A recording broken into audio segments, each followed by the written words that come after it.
ഈശോ മിശിഹായ്ക്ക് സ്തുതിയായിരിക്കട്ടെ. ഇന്നത്തെ വീഡിയോയിൽ ഉൾപ്പെടുത്തിയിരിക്കുന്നത് തോമസ് അക്കംബസിന്റെ ക്രിസ്താനുകരണം എന്ന ഗ്രന്ഥത്തിന്റെ 1-ാം പുസ്തകത്തിന്റെ 2-ാം അധ്യായമാണ്. ഈ അധ്യായത്തിന്റെ ശീർഷകം സ്വയം താഴ്ത്തി ചിന്തിക്കുക. അപ്പോൾ ഇതിന്റെ ഈ അധ്യായത്തിന്റെ സാരാംശം എന്ന് പറഞ്ഞു കഴിഞ്ഞാൽ, നമ്മൾ ഏത് പാണ്ഡിത്യത്തെക്കാളും എത്ര വലിയ ശാസ്ത്രത്തെക്കാളും ഏറ്റവും ശ്രേഷ്ഠകരമായിട്ടുള്ളത് നിർമ്മലമായ ദൈവസ്നേഹവും ദൈവഭക്തിയുമാണ്.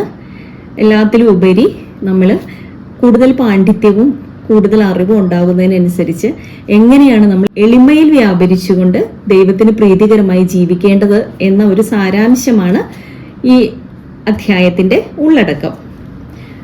ഈ അധ്യായത്തിൽ 4 ആത്മീയ ഉപദേശങ്ങളാണ് ഉള്ളത്.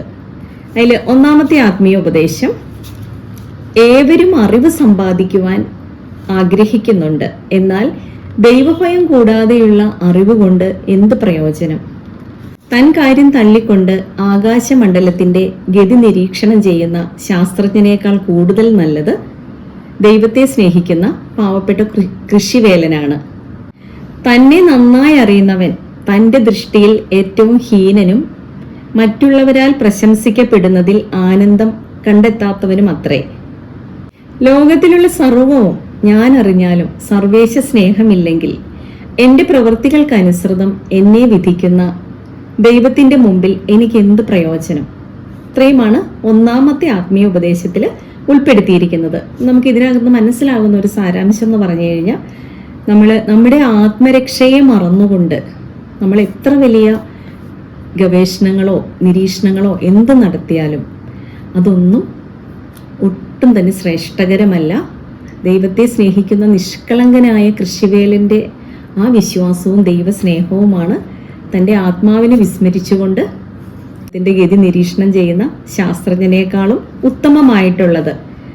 അതുപോലെ തന്നെ ആത്മജ്ഞാനത്തിനെ കുറിച്ച് ഇവിടെ പ്രതിപാദിച്ചിട്ടുണ്ട്.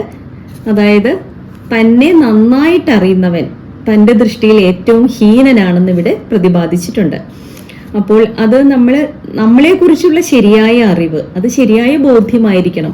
അത് ലഭിക്കുന്നത് ദൈവിക പ്രകാശത്തിൽ നമുക്ക് അനുദിനം നമ്മൾ ചെയ്യുന്ന ശോധനയിലൂടെ നമുക്ക് ദൈവിക പ്രകാശത്തിൽ ലഭിക്കുന്ന നമ്മളെക്കുറിച്ചുള്ള അറിവാണ്. അങ്ങനെ അറിയുന്നവന് സ്വന്തം കുറവുകളെക്കുറിച്ച് ഉറച്ച ബോധ്യം ഉണ്ടായിരിക്കും. അപ്പം അങ്ങനെയുള്ളവന് മറ്റുള്ളവർ അവനെ പ്രശംസിച്ച് പറയുമ്പോഴും തൻ്റെ കുറവുകളെക്കുറിച്ചുള്ള പൂർണ്ണമായ ബോധ്യമുള്ളത് കൊണ്ട് അവന് ആനന്ദം തോന്നുകയില്ല. ഇനി നമുക്ക് അടുത്ത 2-ാമത്തെ ആത്മീയ ഉപദേശത്തിലേക്ക് പോകാം. അറിവ് സമ്പാദിക്കാനുള്ള അമിതമായ ആഗ്രഹത്തെ അടക്കി നിർത്തുക. എന്തുകൊണ്ടെന്നാൽ അതിൻ്റെ ഫലം വഞ്ചനയും മതചാബല്യവും അത്രേ. ജ്ഞാനികളെന്ന് അറിയപ്പെടാനും വിളിക്കപ്പെടാനും ആഗ്രഹിക്കുന്നു. അറിയുന്നത് കൊണ്ട് ആത്മാവിന് അശേഷം പ്രയോജനമില്ലാത്ത കാര്യങ്ങളുമുണ്ട്. ആത്മരക്ഷയ്ക്ക് ഉപകരിക്കാത്ത സംഗതികളിൽ മുഴുകിയിരിക്കുന്നവൻ ബുദ്ധിഹീനനത്രേ. അമിത സംസാരം ആത്മാവിനെ സംതൃപ്തിപ്പെടുത്തുന്നില്ല. സുഹൃത ജീവിതം മനസ്സിനെ ആശ്വസിപ്പിക്കുന്നു. നിർമ്മല മനസാക്ഷി ദൈവശരണം വർദ്ധിപ്പിക്കുന്നു. ഇത്രയുമാണ് 2-ാമത്തെ ആത്മീയ ഉപദേശത്തിൽ ഉൾപ്പെട്ടിട്ടുള്ളത്. അപ്പോൾ ഇതിൽ നമുക്ക് മനസ്സിലാവുന്ന സാരാംശം എന്താണ്? നമുക്ക് അറിവ് നേടാനുള്ള സ്വന്തം ആത്മാവിനെ വിസ്മരിച്ചുകൊണ്ട്, ആത്മരക്ഷയെ വിസ്മരിച്ചുകൊണ്ട് അറിവ് നേടാനുള്ള അമിതമായ ഒരു ആഗ്രഹത്തെ ആധ്യാത്മിക ജീവിതത്തിന് വേണ്ടി ആഗ്രഹിക്കുന്നവർ, ആത്മീയമായിട്ട് ജീവിക്കാൻ ആഗ്രഹിക്കുന്നവർ ഒഴിവാക്കണം. അവരത് തടഞ്ഞു നിർത്തണം.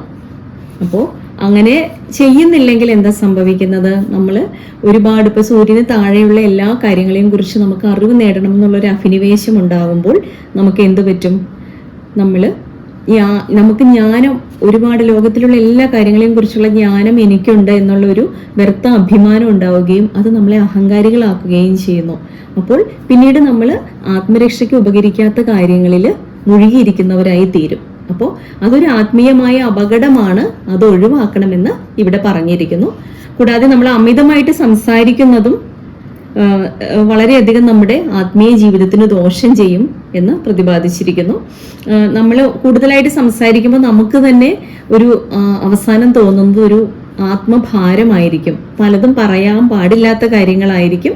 നമ്മൾ അറിയാതെ നമ്മുടെ വ്യക്തിപരമായ അനുഭവങ്ങളിലും അങ്ങനെയാണല്ലോ, അമിതമായി സംസാരിക്കുമ്പോൾ നമുക്ക് അങ്ങനെ സംഭവിക്കുന്നുണ്ട്. അപ്പൊ അത് ആത്മാവിന് സംതൃപ്തി തരുന്നില്ല എന്ന് പ്രത്യേകം പരാമർശിച്ചിരിക്കുന്നു. അതുപോലെ എല്ലാ പാണ്ഡിത്യം എല്ലാം ഉണ്ടാകുമ്പോൾ പ്രകൃത ജീവിതത്തിന് വേണ്ടി അധ്വാനിക്കുക, അത് മനസ്സിനെ ആശ്വസിപ്പിക്കും. ഇത്രയുമാണ് ഈ രണ്ടാമത്തെ ആത്മീയ ഉപദേശത്തിൽ നമുക്ക് ആശയം കാണാൻ സാധിക്കുന്നത്. ഇനി മൂന്നാമത്തെ ആത്മീയ ഉപദേശത്തിലേക്ക് നമുക്ക് പോകാം. നീ എത്രയ്ക്ക് വിജ്ഞാനിയാണോ അത്രയ്ക്ക് നിന്റെ ജീവിതം പരിഭാവനമല്ലെങ്കിൽ നിനക്കുള്ള ശിക്ഷാവിധി കഠിനമായിരിക്കും, കൂടുതൽ കഠിനമായിരിക്കും. കലയിലോ ശാസ്ത്രത്തിലോ പ്രാവീണ്യം സമ്പാദിച്ചിട്ടുള്ളതിനെ പ്രതി നീ അഹങ്കരിക്കേണ്ട. നിനക്ക് വളരെ കാര്യങ്ങൾ അറിയാമെന്നും എല്ലാം നന്നായി ഗ്രഹിക്കാൻ കഴിയുമെന്നും തോന്നുന്നുണ്ടെങ്കിൽ നിനക്ക് അറിഞ്ഞുകൂടാത്ത അനേകം സംഗതികൾ ഇനിയുമുണ്ടെന്ന് നീ ധരിക്കുക.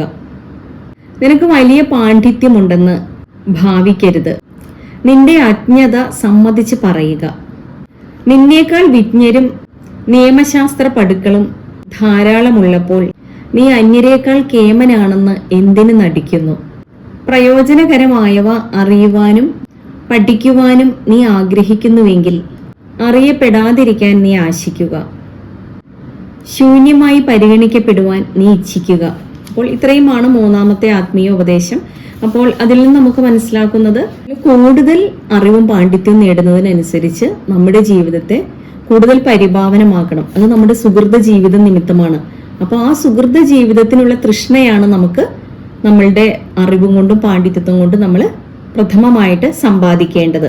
അല്ലെങ്കിൽ നമുക്ക് കിട്ടിയ വിജ്ഞാനത്തിന് അനുസൃതമായിട്ട് നമുക്ക് പരിഭാവനമായിട്ട് ജീവിക്കാൻ സാധിക്കുന്നില്ലെങ്കിൽ നമുക്കുള്ള ശിക്ഷ ഭയാനകമായിരിക്കുമെന്ന് പ്രത്യേകം എടുത്തു പറയുന്നു. പിന്നെ ഏറ്റവും പ്രയോജനകരമായവ അറിയുവാൻ നമ്മൾ ആഗ്രഹിക്കുന്നത് നമ്മുടെ ആത്മരക്ഷയ്ക്ക് ഉപകരിക്കുന്ന കാര്യങ്ങളാണ്. അപ്പൊ അങ്ങനെയുള്ള കാര്യങ്ങൾ നമ്മൾ അറിഞ്ഞു കഴിഞ്ഞാൽ നമ്മൾ എളിമയിലാണ് വ്യാപരിക്കേണ്ടത് എന്ന അർത്ഥവും നമുക്ക് ഈ ഭാഗത്ത് നിന്ന് ലഭിക്കുന്നു. ഇനി നാലാമത്തെ ആത്മീയ ഉപദേശം, ഏറ്റവും സമുന്നതവും പ്രയോജനകരവുമായ ശാസ്ത്രം തന്നെ തന്നെ അറിയുകയും തദനുസരണം സ്വയം നിന്ദിക്കുകയും അത്രേ. തന്നെ തന്നെ ഉയർത്താതെ അന്യരെ എപ്പോഴും പുകഴ്ത്തുകയും നല്ലവരായി മതിക്കുകയും ചെയ്യുന്നതാണ് മഹത്തായ വിജ്ഞാനവും പരിപൂർണതയും.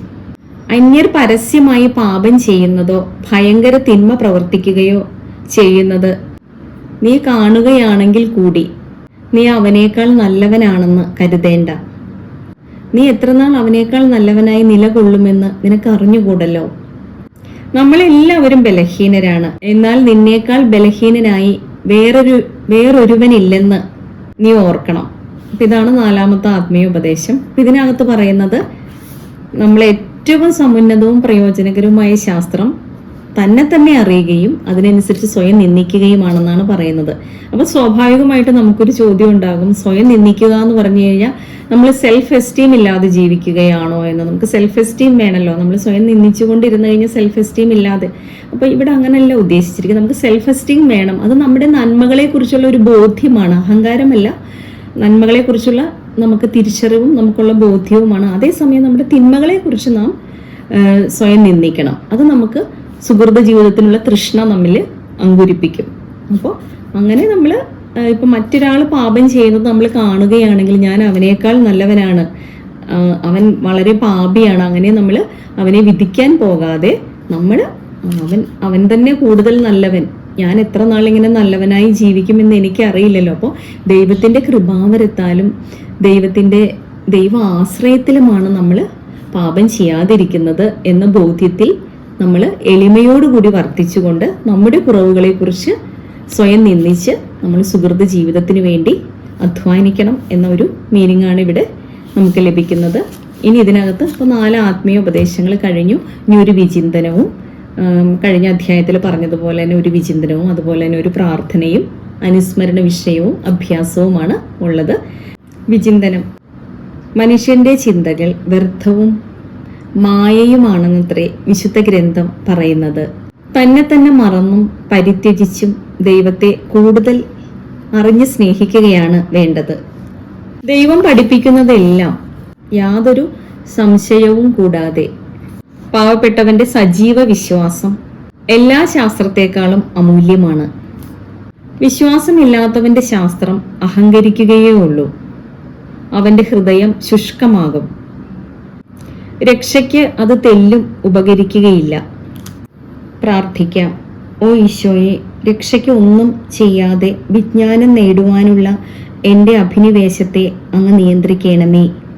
ഓ അജ്ഞാത ജീവിതമേ, ഈശോയിലും മറിയത്തിലും മറിഞ്ഞിരിക്കുന്ന ജീവിതമേ, നീ അറിയപ്പെടുന്നില്ല.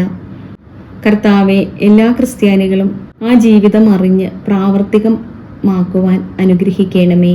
ആമേൻ. അനുസ്മരണ വിഷയം: നാം എല്ലാവരും ബലഹീനരാണ്. എന്നാൽ നിന്നേക്കാൾ ബലഹീനനായി വേറൊരുത്തിനില്ലെന്ന് നീ ഓർക്കണം. അഭ്യാസം: ദൈവത്തെ കൂടുതൽ നന്നായി അറിയുന്നതിന് വേണ്ടി പുതിയ നിയമം ഒരധ്യായം. ദൈവത്തെ ഒന്നുകൂടി നന്നായി അറിയുവാനും സ്നേഹിക്കുവാനും വേണ്ടി ദിനം പ്രതി പുതിയ നിയമം ഒരധ്യായം വായിക്കുക. ഇവിടെ അധ്യായം സമാപിക്കുകയാണ്. അപ്പോൾ ഇത് ധ്യാനിച്ച് ഇതിൻ്റെ ഓരോ വേർഡ്സും ഹൃദയത്തിലേക്ക് എടുത്ത് വിചിന്തനം ചെയ്ത് അഭ്യസിക്കേണ്ടതാണ്. നന്ദി, നമസ്കാരം.